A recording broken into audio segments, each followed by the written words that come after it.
Hello friends, Pushpendra short hand में आपका स्वागत है।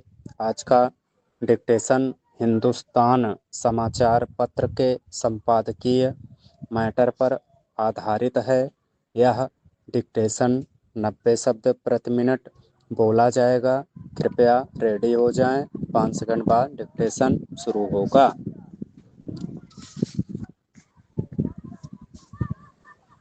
Ready, start. संसद के मानसून सत्र के पहले दिन दिल्ली में छात्रों के प्रदर्शन ने पूरे देश का ध्यान खींचा है।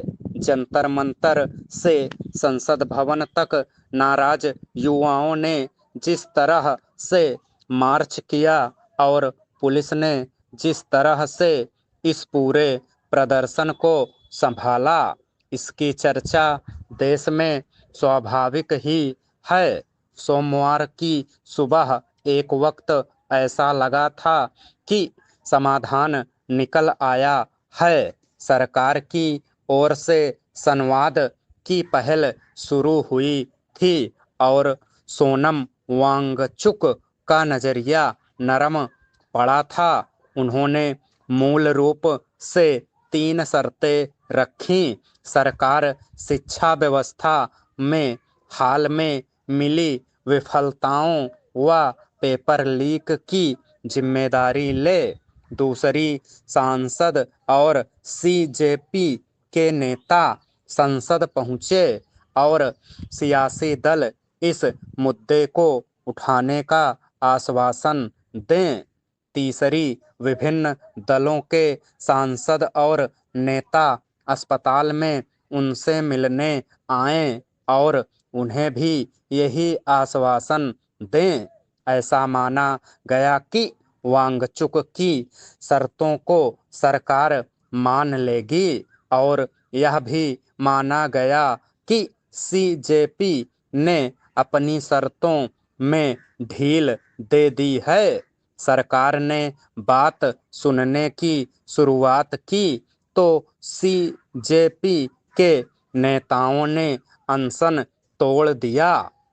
बहरहाल दिन ढलने से पहले ही सीजेपी की 3 बड़ी शर्तें सामने आ गईं। संसद मार्च के दौरान सीजेपी के 2 प्रतिनिधि केंद्रीय स्वास्थ्य मंत्री जेपी नड्डा से मिले और अपनी 3 प्रमुख मांगें रखी।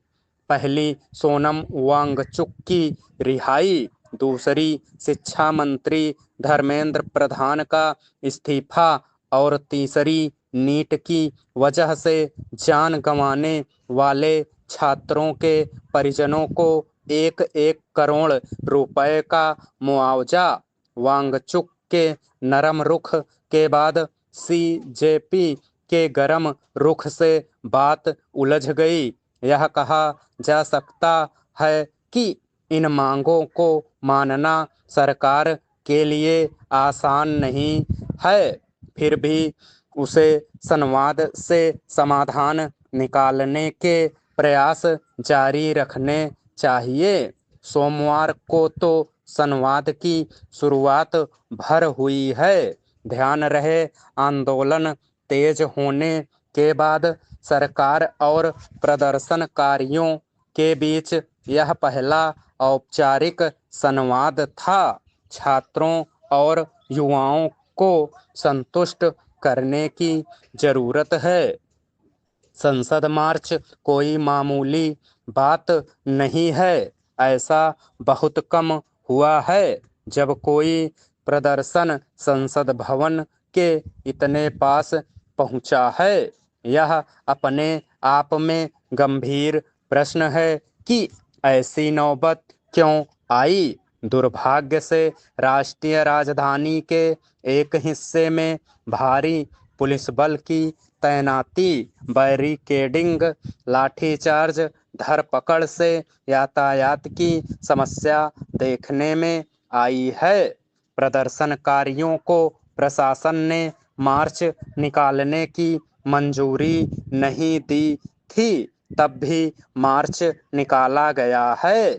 इससे स्वाभाविक ही हालत तनावपूर्ण हुए हैं। सरकार को हर मुमकिन कोशिश करनी चाहिए कि हालात और ना बिगड़ें। दोनों ही पक्षों को सतर्कता बरतनी चाहिए। किसानों के आंदोलन के समय दिल्ली और लाल किले में जिस तरह से उपद्रव हुआ था वैसा फिर नहीं होना चाहिए। ऐसे आंदोलनों में असामाजिक या विपक्षी राजनीतिक संगठन जब शामिल हो जाते हैं